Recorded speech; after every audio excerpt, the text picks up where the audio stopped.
Tihano Kwi, yan naghimo ng person of interest, gikustudiya na nis kapulisan mga kabrigada, human ni Madakpe. Atong adlaw nga Sabado, ani karong pagdada og dili lisensyado nga 45 nga kalibre sa armas. Brigada Alan Tagkawan sa imong report, i-brigada mo!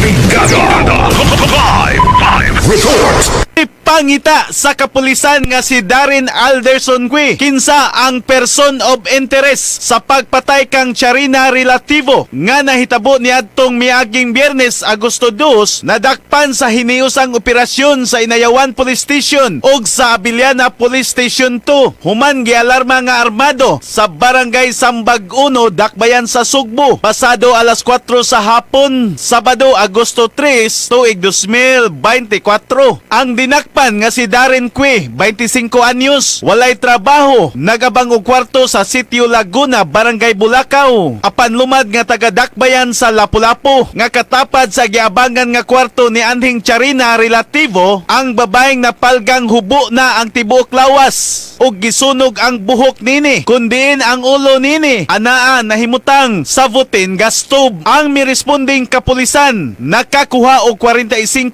nga armas nga dunay upat kabala gikan sa posisyon ni Cui din didto kini sa balay samahan sa iyang kapuyo sa Sambag 1. Gikustudiya karon si Cui sa Inayawan Police Station kasong kalapasan sa Republic Act 10591 ang atubangon. Kahinumduman si Cui gipangita sa Inayawan Police Station aron makuhaan og pamahayag nga posible unta makatabang sa investigasyon sa kapulisan sa kamatayon ni relativo apan misibat dala ang iyang kapin sa usa ka tuig nga babaeng anak. Si John J. Enriquez, kapuyo ni anhing Charina, iyang gitug-an nga suod sila nga pagkahigala ni Darren tungod sa basketball ug silingan sila og boarding house. Niadtong Agosto 2, iyang gitawagan si Darren aron susihon ang ilang kwarto. Gumikan kay dili makontak ang cellphone ni Charina ug wala na usab kini maka-online sa Facebook.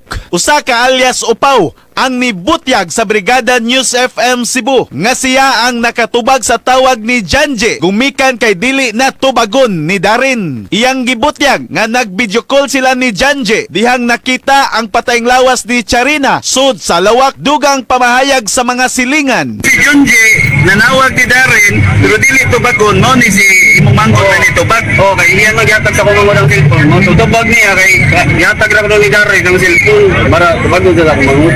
Video call man sila. Oh, video call. So may tuyo Janje daw. Ang tuyo na niya ipatanaw yung asawa kung ni kuan ba ni duty nga padong ba. Kay duty utong yung duty. Nag-video call ako mangod, nangutan na siya sa yang balay. To ni si mao na yung balay. Buta yung gidoktok kay wa ko ni tao kay wa may meeting og niya para pagtan-aw niya. Ako na yung burkamot yun ni siya nga unsa man namoy maniktin dire gibuhi. Anak ko no ba.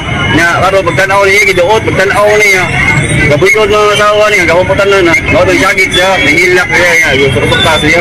Nya nanap katabang siya sa gawat nga naay matay nga asawa siya amigo.